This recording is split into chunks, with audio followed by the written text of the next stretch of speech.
How are you all? I hope you all are very good. Today we are here to explore our first chapter of class 4 science, that is about adaptations and plants. Okay, so students, in this session today, we are going to learn and explore the different types of adaptations which the plants have according to their habitat. Now, what are these terms? That is habitat, adaptations. Okay, what special features do the plants have according to their native place?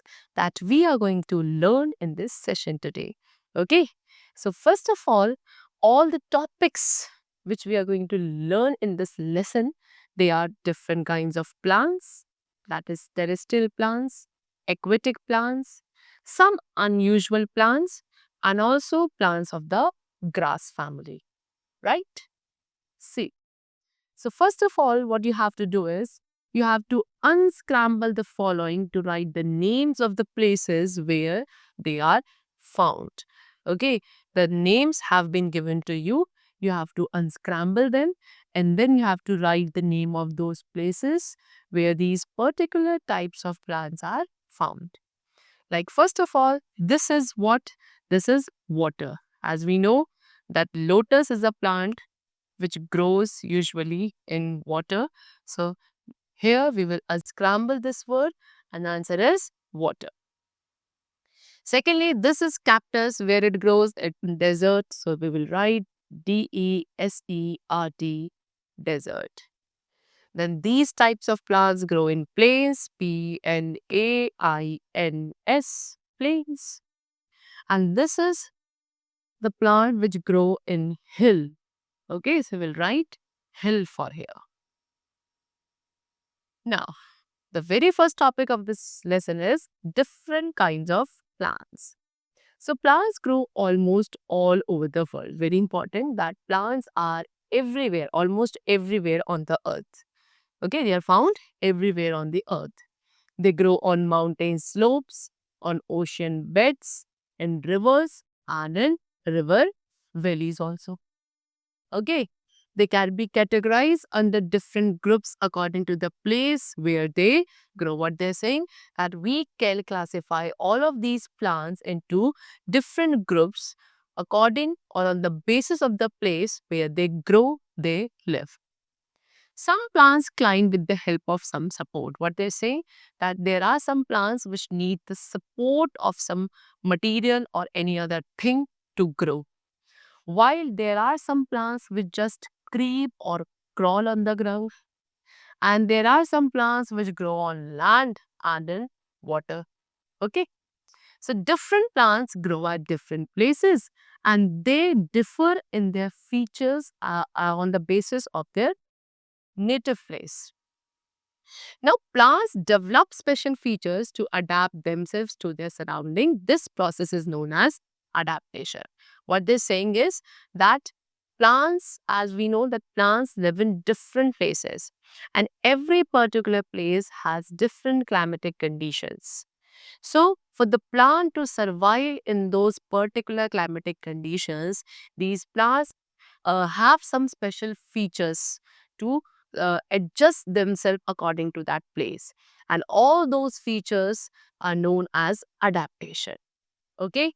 These adaptation make it very difficult for a plant to survive at different place where conditions are different. Very important. These adaptations helps a plant to survive in its habitat. But these adaptation makes difficult also for the plant if they are asked to survive at a place where the conditions are different from their own habitat.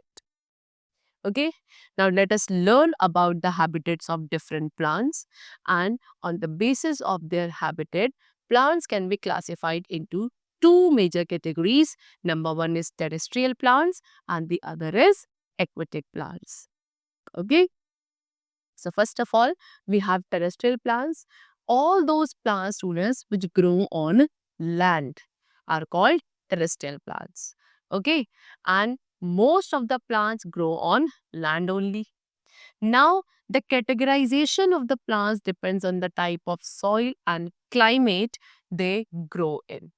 right?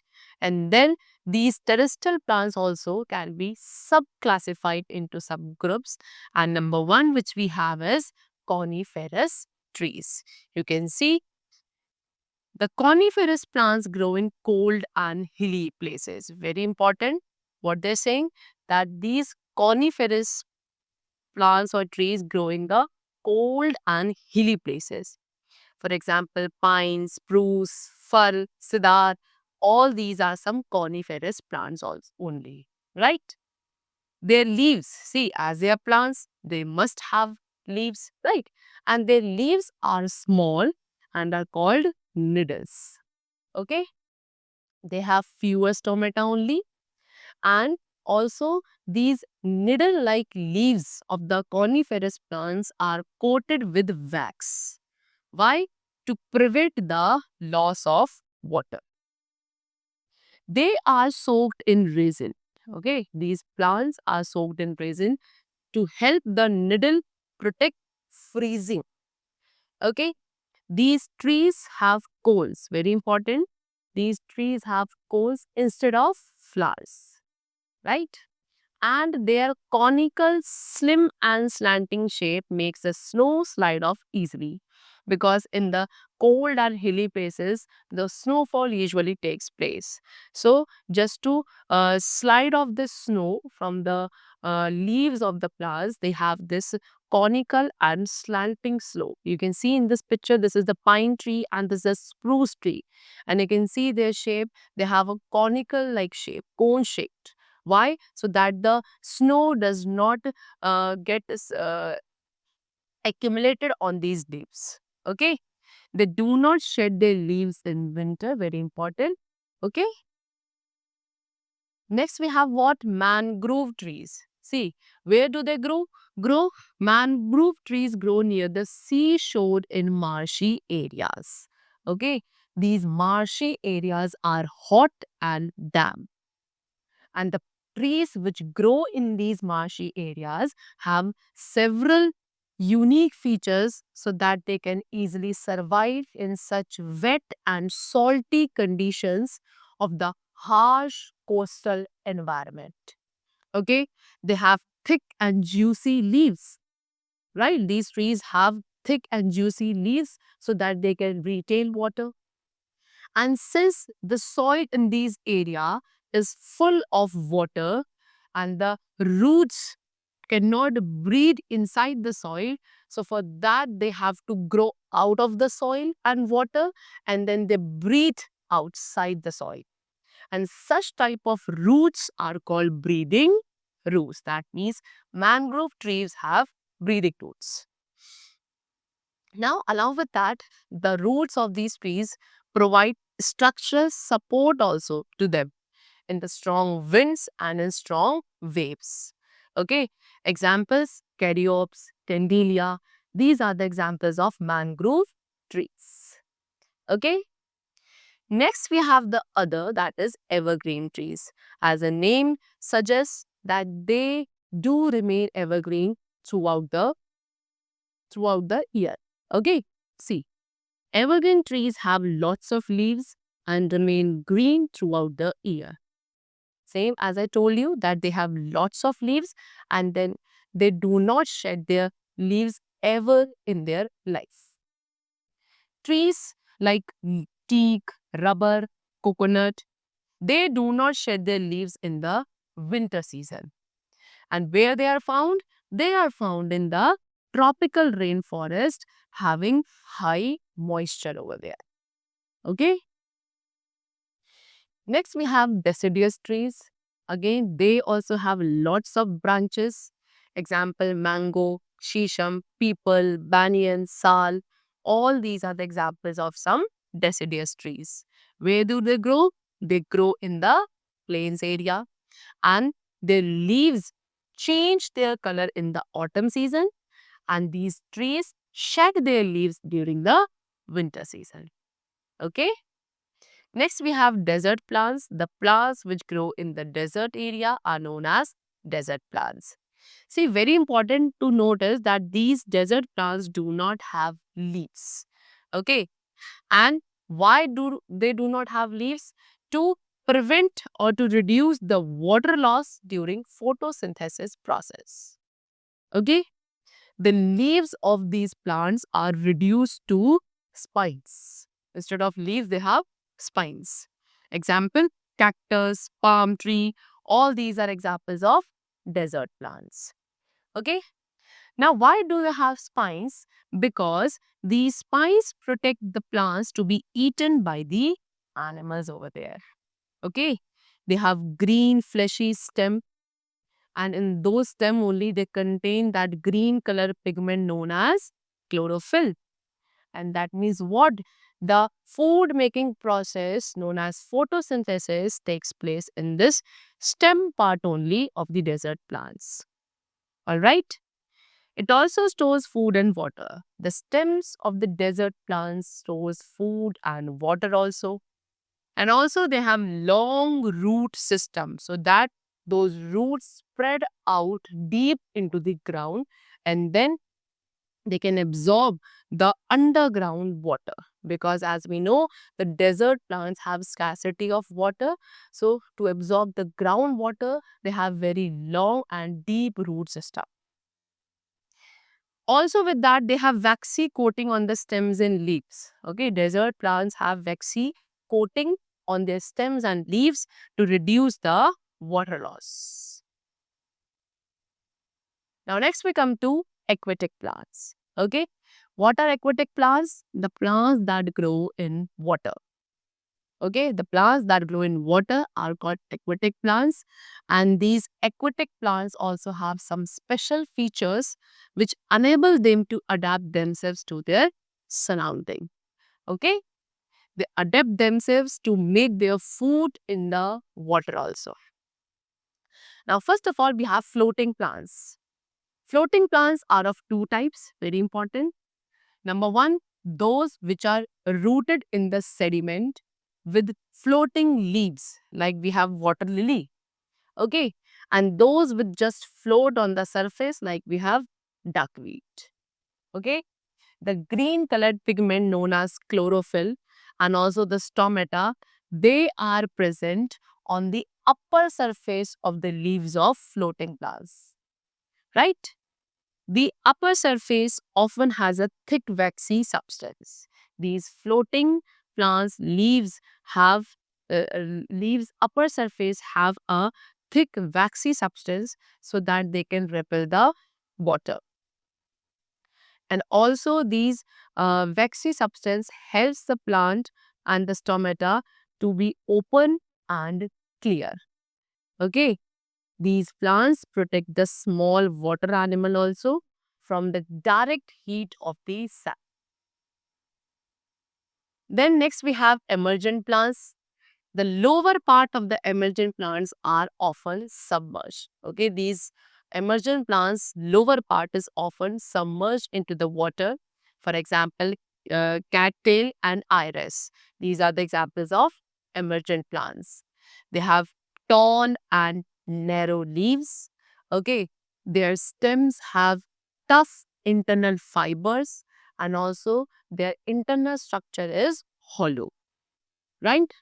Why? So that it allows them to withstand the severe winds and also the waves of water without any damage.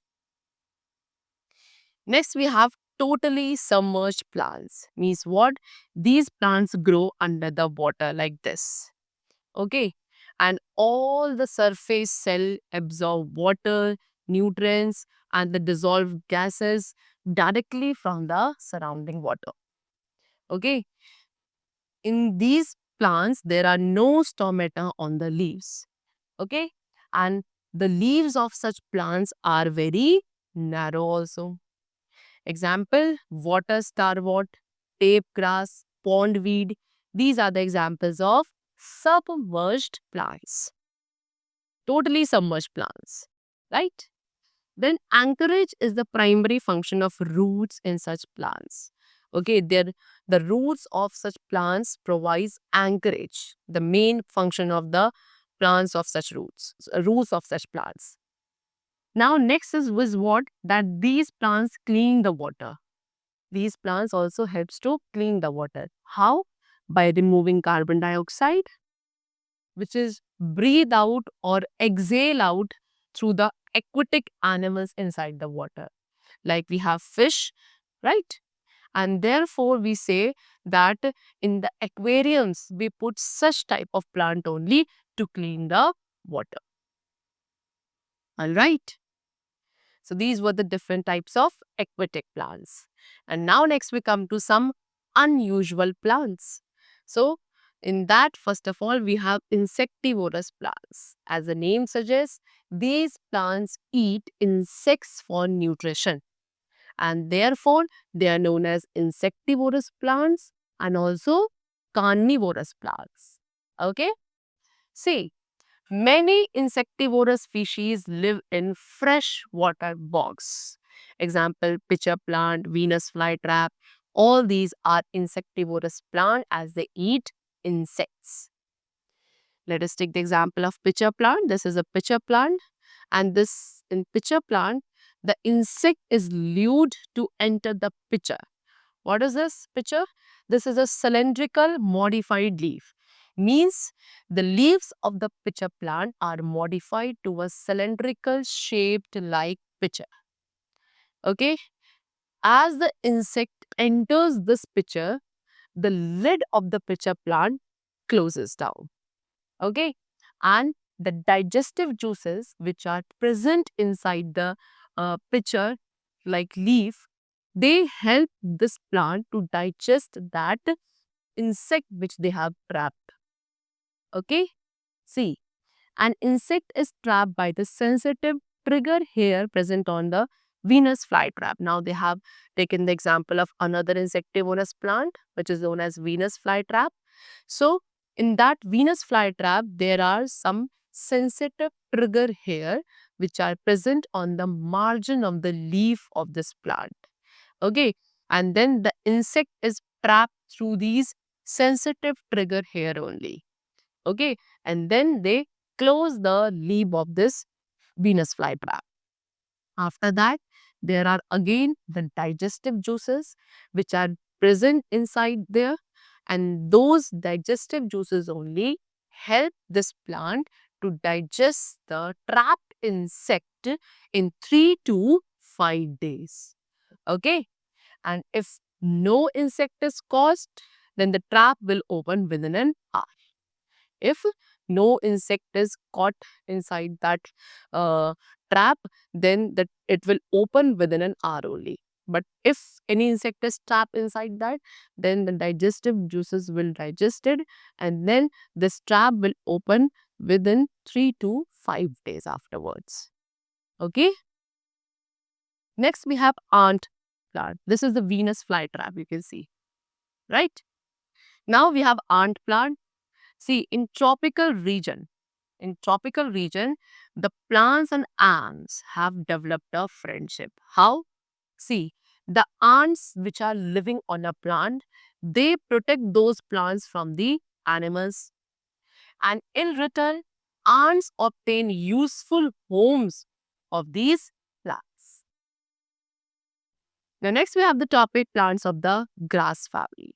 See, students, there are some cereal plants like wheat, rice, corn, jowar, bajra. All these are cereal plants, and all these belong to the grass family of the plant kingdom. Very important to notice that their seeds, okay, these cereal plant seeds are edible, means what? We can eat them. Then if we talk about bamboo plants, these are the tallest grass. Okay, you can see these are the bamboo plants. And these are also the fastest growing plants in the world. Soft bamboo shoots, stems and leaves. What are these? These are the major food source of the giant panda of China. Why? Because bamboo shoots have a high nutrition value. These bamboo shoot part have a very high nutrition value, and they're very rich in vitamins, cellulose and amino acid. This bamboo is used in Chinese medicines also. For what? for treating the infections and healing. And after that, the bamboo fiber is also used to make paper on which we write. Okay. It is also used for making furniture, basket, and many of the other handicrafts. So, like this, you can easily understand the usefulness of the bamboo tree, which belongs to the grass family only. All right. So, these were the different adaptations of the various types of plants growing in various places. Okay, and I hope the chapter was very clear to you. Let's meet in the new session of science class with a new and exciting topic. Till then, keep learning well, keep go well, and thanks to everyone.